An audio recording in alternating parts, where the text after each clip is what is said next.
Magandang araw sa lahat ng tagapakinig.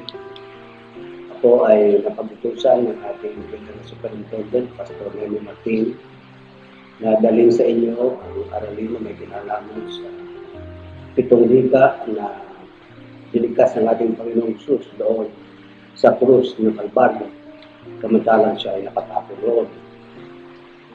Ang aking sasabihin ay ilan lamang sa maraming mga aral na itinuturo ng banal na kasulatan tungkol dito. Sa ating pag-aaral, ang mga talatang ating babasahin ay akin ng kinopya mula sa banal na kasulatan upang makatipid tayo ng oras kaysa buksan ko pa ang banal na kasulatan at hanapin ng talata na naroon. Tayo ay magsimula. Mula noong buhayin ng Panginoong Hesus si Lazaro na 4 na araw na nakalibing, ang katanyagan ng Panginoong Hesus ay kumalat sa buong bansang Israel. May mga sumampalataya sa Kanya bilang Panginoon at tagapagligtas ng kanilang buhay. Marami ang naniwala na siya ang pinangakong Mesiyas ayon sa hula ng mga propeta na uupo sa trono ng Haring David upang mamahala bilang punong politikal ng bansa at magpapalaya sa kanila sa kontrol ng imperyo ng Roma. Dahil sa lubos sa pagkatanyag ng Panginoong Hesus sa buong bayan ng Israel, bunga ng pagkabuhay ni Lazaro, ang mga puno ng bayan ay nag-alaala na ang kalooban ng mga mamamayan ay magawi sa Panginoong Hesus at sila ay mawala ng autoridad sa mga mamamayan. Dahil dito, sila ay nagplano na ipapatay ang Panginoong Hesus.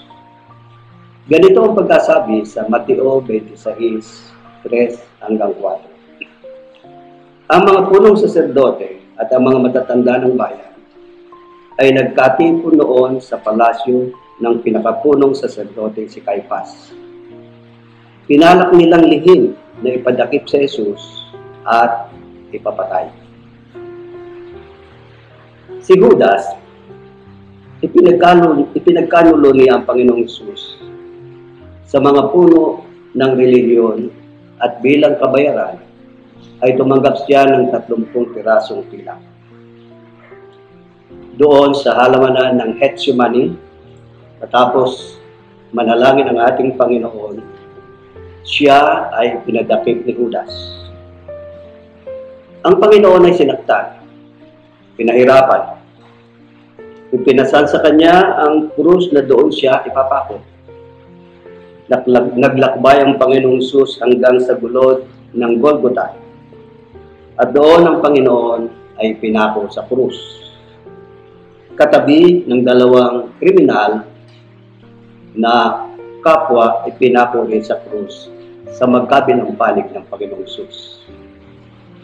Ang oras noon, 9:00 ng umaga.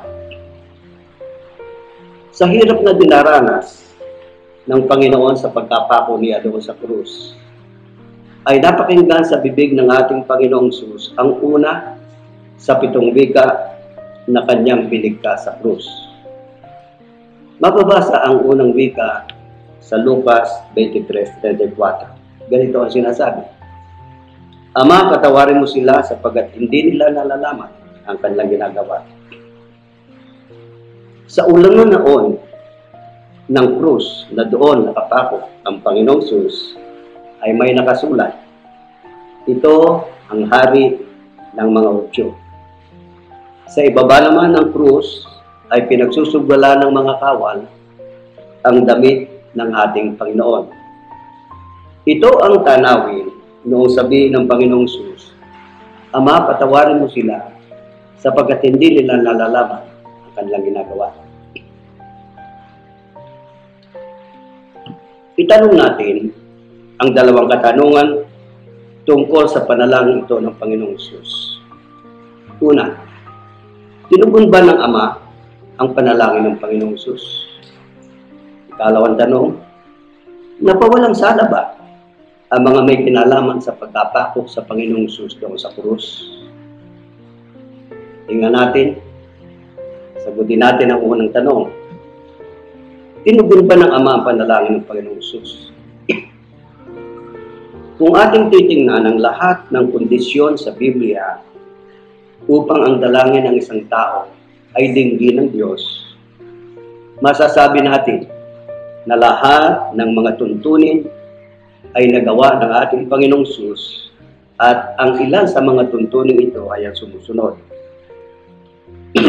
Matthew 21:22, humingi na may pananampalataya. Kalawa, mga awit 66:18, humingi na walang kasalanang iniingatan sa puso. Katatlo, Santiago 4:3, humingi na walang layunin na gamitin sa masamang hilig ng sarili. 1:17, manatili sa Diyos at ang salita ng Diyos ay manatili sa Kanya. Yang lahat ng yan at ang marami pang iba na mga tuntunin upang tugunin ang panalangin ay tiyak na nangyari sa Panginoong Hesus. Ngayon, ating itatanong ay ikalawang tanong. Kung tinugon ng Ama ang dalangin ng Panginoong Hesus, napawalang sala ba ang may kinalaman sa pagkapako sa krus ng ating Panginoong Hesus? Kung ang tanong dito ay sasagutin natin ng oo, magiging walang kabuluhan ang lahat ng aralin ng banal na kasulatan na may kinalaman sa pagsisisi at pananampalataya. Maliwanag kasi sa turo ng banal na kasulatan na ang kapatawaran ng kasalanan ay nababatay sa pagsisisi ng kasalanan at pananampalataya sa Panginoong Hesus. Kung aalamin ng aral na nakapaloob sa panalangin ito ng Panginoong Hesus, panalangin nagsasabi, Ama, patawarin mo sila sapagkat hindi nila nalalaman ang kanilang ginagawa, ay matutuklasan na alang-alang sa mga taong may kinalaman sa pagkapako niya sa krus, alang-alang sa kapatawaran ng kasalanan ng lahat ng tao noong nakaraang mga panahon, noong kapanahon ng iyon, ngayon at sa inaharap, ang Diyos Ama ay naglaan ng pamalit, substitute, para sa kapatawaran ng kasalanan ng tao. Si Jesus, siya na kordero ng Diyos na nag-aalis ng kasalanan ng sanlibutan. So, ang ating masasabi,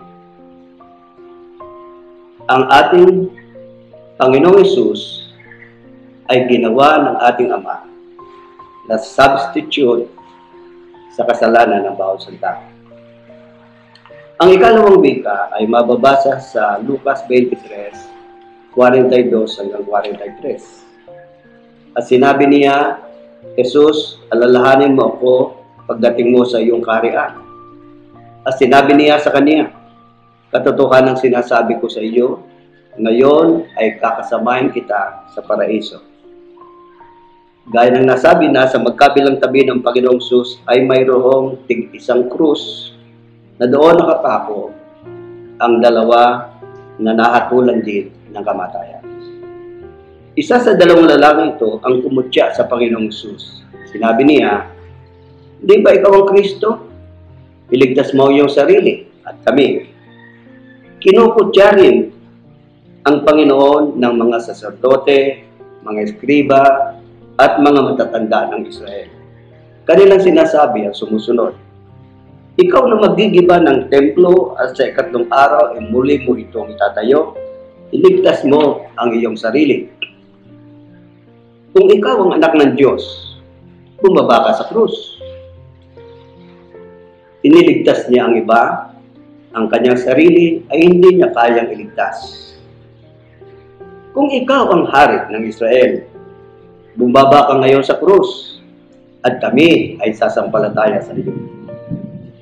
Ngunit sa kalipunan ng mga taong tumutuya sa ating Panginoong Hesus, isa sa mga nakapako sa krus ay nakausap sa Panginoong Hesus na nagsabi, Jesus, alalahanin mo ko pagdating mo sa iyong kaharian.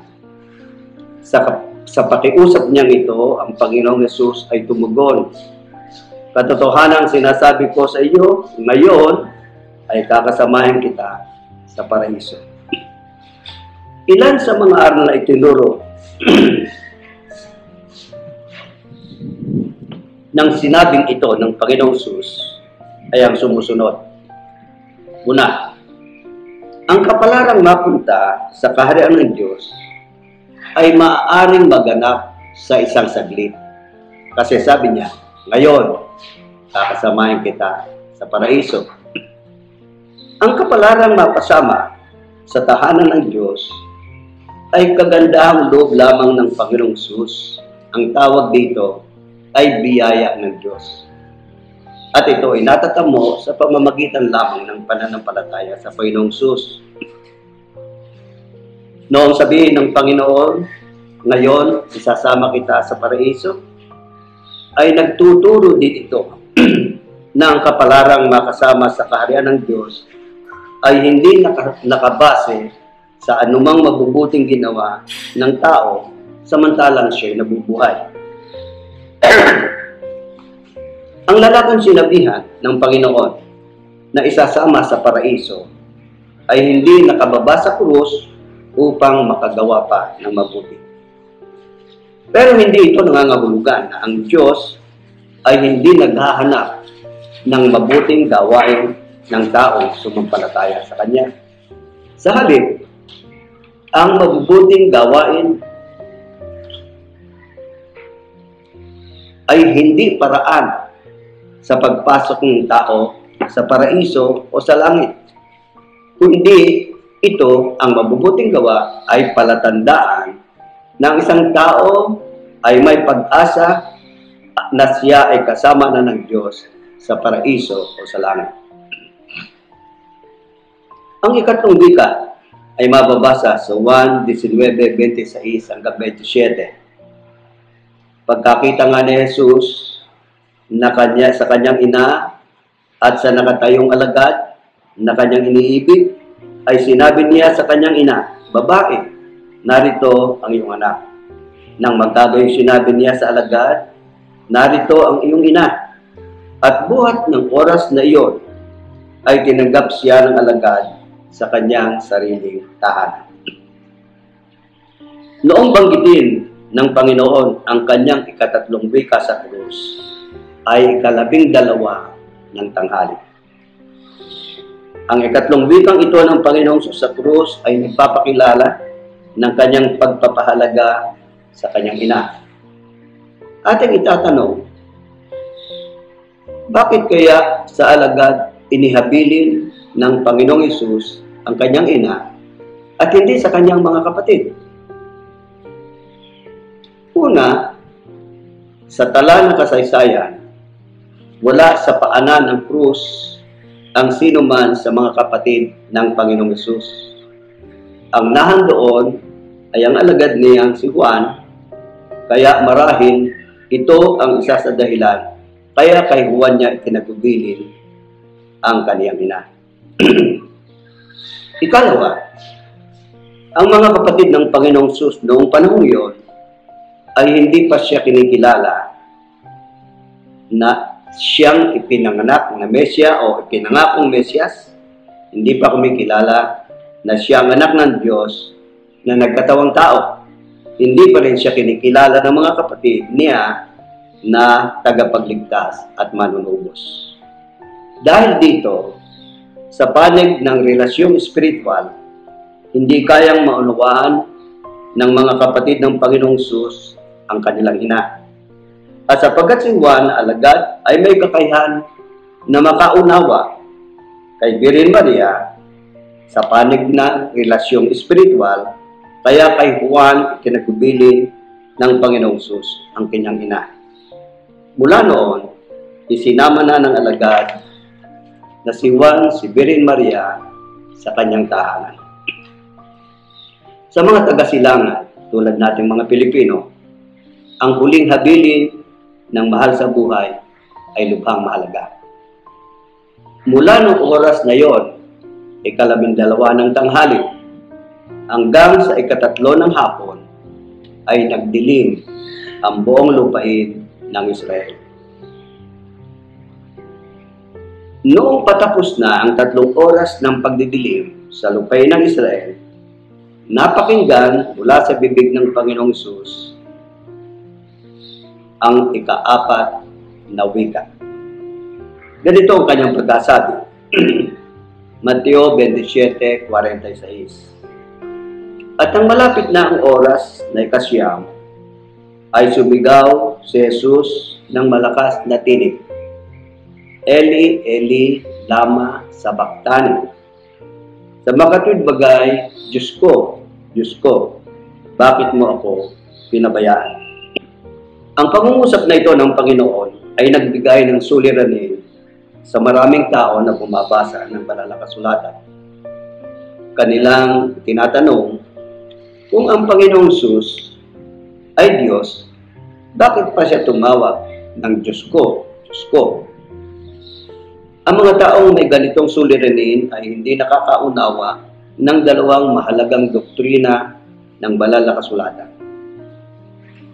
Hindi nila alam o kaya ay ayaw nilang paniwalaan ang itinuturo ng banal na kasulatan na ang Diyos ay iisa ngunit sa 3 persona, ang Ama, ang Anak, at ang Espiritu Santo. Ikalawa, hindi nila nalalaman ang tungkol sa Panginoong Hesus na itinuturo ng banal na kasulatan na ganito, ang pagiging kapantay ng Panginoon sa Ama o ang tawag essential equality with the Father. Sinabi ito ng Panginoong Hesus sa 1:30. Sabi, Ako at ang Ama ay isa. Yan ay isa sa turo ng banal na kasulatan, tinatawag essential equality with the Father. Ang ikalawa ay ang aral ng pagpapailalim ng Panginoong Hesus sa Ama sa panahon ng kanyang pagtupad ng ministeryo ng pagtubos sa sangkatauhan sa panahon ng kanyang pagkakatawang tao. O ang tawag dito, essential or functional subordination to the Father. Mababasa yan sa 1:14-28. Ang Ama ay lalong dakila kaysa sa akin. Sa 1:5-30, hindi ako makagagawa ng anuman sa aking sarili. Ang tawag diyan ay essential or functional subordination to the Father. Ang mga pangungusap na ito ay nagtuturo na sa panahon ng pagtupad ng Panginoong Hesus sa kanyang ministeryo ng pagtubos, sa panahon ng kanyang pagkakatawang tao, ipinailalim ng Panginoong Hesus ang kanyang sarili sa Ama. Ngunit ang nais nating alamin sa araw na ito ay ang aral na gusto ng Diyos na ating matutuhan mula sa sinabi ng Panginoong Hesus, Diyos ko, bakit mo ako pinabayaan? Noong kasing sandaling iyon, doon sa krus ng Kalbaryo, ay kasalukuyang ginagampanan ng Panginoong Hesus ang gawain iniatang sa kanya sa matang datipan na inihula ng propeta. Ang sabi ng propeta Isaias sa 53:6 ay ganito, tayong lahat gaya ng mga tupa ay naligaw. Tayo ay tumungo bawat isa sa kanyang sariling daan at ipinasan sa kanya ng Panginoon ang kasamaan nating lahat. At tungkol pa rin sa nagaganap noon sa krus, ay mismo ang Panginoong Hesus ang nagsabi sa Marcos 10:45, sapagkat ang anak ng tao rin naman ay hindi naparito upang paglingkuran, kundi upang maglingkod at ibigay ang kanyang buhay na pangtubos sa marami. Pansinin natin muli ang sinabi ng 2 talata sa Isaias, ipinasan sa kanya ng Panginoon ang kasamaan nating lahat. sa Marcos upang ibigay ang kanyang buhay na pangtubos sa marami. Noong sandaling iyon, ang Panginoong Sus ay dumaing, Diyos ko, bakit mo ako pinabayaan? Ay nagaganap ang isa sa pinakamahalagang gawain sa daigdig, ang pagpasan ng Panginoong Hesus sa kasalanan ng sangkatauhan. Ang pagbibigay ng Panginoong Hesus ng kanyang buhay bilang pangtubos sa kasalanan ng sangkatauhan at ng buong daigdig. Noon din, ang Panginoong Hesus ay tumatayong kahalili o substitute ng taong makasalanan. Palibhasa ay siya lamang ang maaaring maging pambayad ng kasalanan ng tao sapagkat siya lamang ang taong hindi nagkasala. Sa panahong iyon, ng pagpasa ng Panginoong Hesus sa kasalanan ng sangkatauhan, hindi magawa ng Diyos Ama na hindi lumayo sa Panginoong Hesus, sapagkat ang banal na Diyos ay hindi maaaring makitungo sa kasalanan. Noon, naranasan ng Panginoon ang pinakamalungkot na karanasan, ang paghiwalay ng Ama sa Kanya.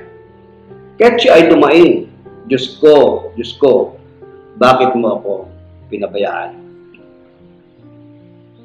Ang ikalimang wika sa krus ay mababasa sa 1:19-28.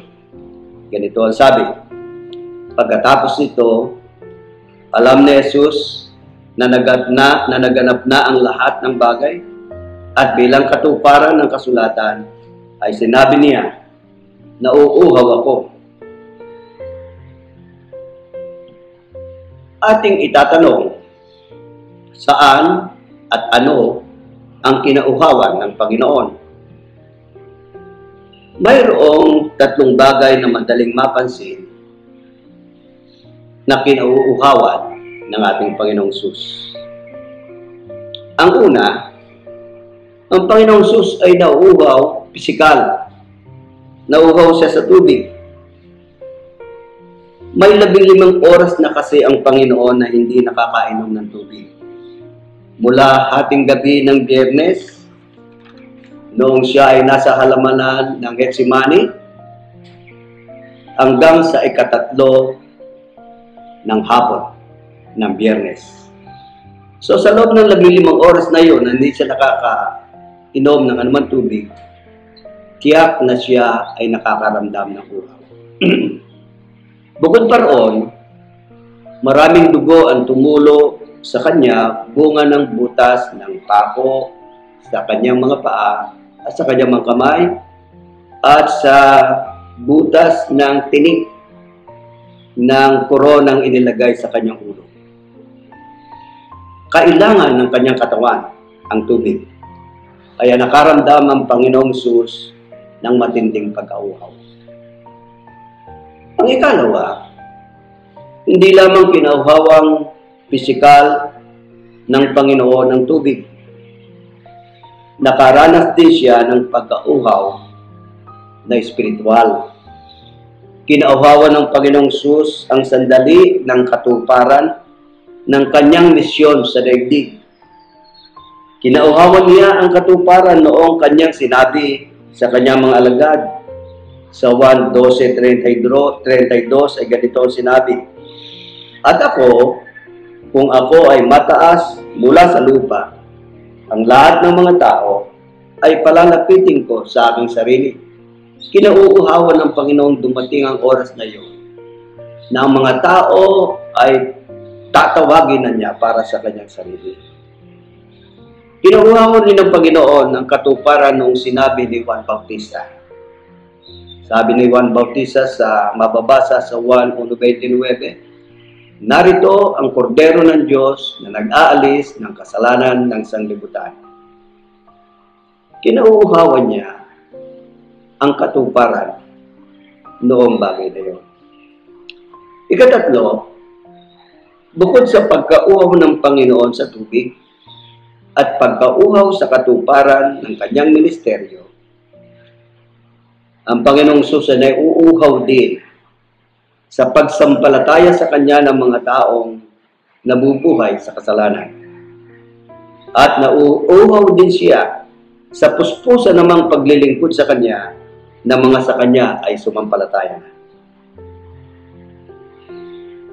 Ang ika-6 na wika ay mababasa naman sa 1:19-30. Ganito ang sinasabi. Nang masipsip ni Jesus ang alak, ay kanyang sinabi, naganap na.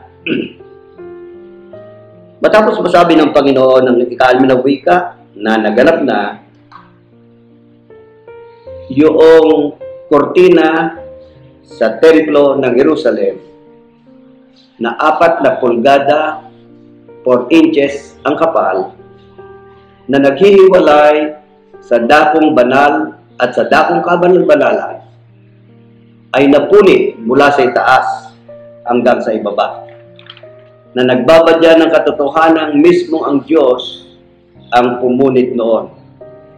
At ipinaalam ng Diyos sa kanyang pagpunit noong kortina na iyon, na mula nung matapos ang ministeryo ng Panginoong Hesus, malaya na ang mga tao na tuwirang lumapit sa ating tagapagligtas. Noong panahon ng matandang tipan, ang paraan na itinuro ng Diyos sa mga tao upang huwag nilang panagutan sa harapan ng Diyos ang kanilang kasalanan ay ang paghahandog ng hayop na walang kapintasan, hayop na may 1 taong gulang. Ang isang nagkasala noong panahong iyon ay naghahandog ng isang hayop at kasabay ng paghahandog ay ang buong taimtim na pagsisisi sa kanyang kasalanan. Ang dugo ng hayop ay iwiwisik sa iba't ibang bagay na nasa altar. At pagkatapos na magawa iyon, ang kasalanan ng naghandog ay natakpan sa paningin ng Diyos sa pamamagitan ng dugo ng hayop. Ganito ang sabi sa mga awit 32:1. Mapalad siya na ang kasalanan ay natakpan. Ngayon mababasa natin sa Hebreo 10:4 naman ang ganito. Sapagkat di maaari na ang dugo ng mga baka at mga kambing ay makapag-alis ng mga kasalanan. So ang ginawa sa matandang tipan, nagpapatay ng hayop, biniwisik ang dugo, ang kasalanan ay hindi naalis. Pero ang kasalanan ay natatakpan lamang sa banal na mata ng Diyos. Datapwat noong ang Panginoong Hesus ay mamatay doon sa krus, ang mga kasalanang natakpan noong panahong yun, sa panahon ng matandang tipan, na natakpan sa pamamagitan ng dugo ng mga hayop, ay inalis. Pansinin ninyo sinasabi sa Hebreo 9:26. Datapwat ngayon, ay minsan siya'y nahayag sa katapusan ng mga panahon upang alisin ang kasalanan sa pamamagitan ng paghahandog ng kanyang sarili. Ang aralin ng pagliligtas ay hindi magkaiba sa panahon ng matandang tipan at sa panahon ng bagong tipan. Sa panahon ng matandang tipan, ang mga tao ay sumampalataya at nagpahalaga sa dugo ng ating Panginoong Hesus na darating pa. Sa panahon ng bagong tipan, ang mga tao ay sumampalataya at umasa sa dugo ng Panginoong Hesus na dumating na. Ang ikapitong wika ay mabasa sa Lucas 23:46. Ganito ang sabi, Ama, sa mga kamay mo ay pinagtatagubilin ko ang aking espiritu. Ang huling wika ng Panginoong Hesus sa krus ay pangungusap ng pagtatagubilin. Ang pangungusap na ito ang siyang naging panuntunan ng mga Kristiyano sa lahat ng dako kung ang Kristiyano ay dumating na sa huling sandali ng kanyang buhay. Kanila ipinagtatagubilin ang kanilang espiritu sa kamay ng ating Diyos. Matapos natin mabasa ang mga wika ng Panginoong Hesus, at pahapyaw na mapag-aralan ang ilan sa mga leksyong itinuturo nito. Nais nating sabihin sa mga nakikinig, kung kayo po ay hindi pa kumikilala sa Panginoong Hesus, hindi pa niyo tinatanggap si Jesus na Panginoon ng inyong buhay, inaanyayahan tayo ng Panginoon na siya ay sampalatayan na natanggapin. Sinabi ng banal na kasulatan, kayo na lamang ang pag-ibig ng Diyos sa bawat isang tao. Isinugo ng Ama ang Panginoong Kristo. Ang Panginoong Kristo naman ay binigyan niya ang kanyang buhay. Ang layunin ay upang ang sinumang sumampalataya sa Kanya ay huwag mapahamak, kundi magkaroon ng buhay na walang hanggan. Sa panahong ito, nagdaranas tayo ng isang mapanganib na salot. Hindi natin alam kung ano idudulot nito sa atin. Wala nang pinakamainam na aksyon na dapat natin gawin. Isiguro natin ang ating buhay sa piling ng Diyos. Kilalanin natin ang Panginoong Kristo na Panginoon ng ating buhay. At maranasan natin ang kanyang hindi lamang pagliligtas patungo sa tinatawag nating pangwalang hanggang tirahan, kundi pagliligtas samantalang tayo ay nabubuhay dito sa lupa sa iba't ibang mga suliranin, iba't ibang mga salot na dumarating sa atin. Pagpalain tayong lahat ng Panginoon.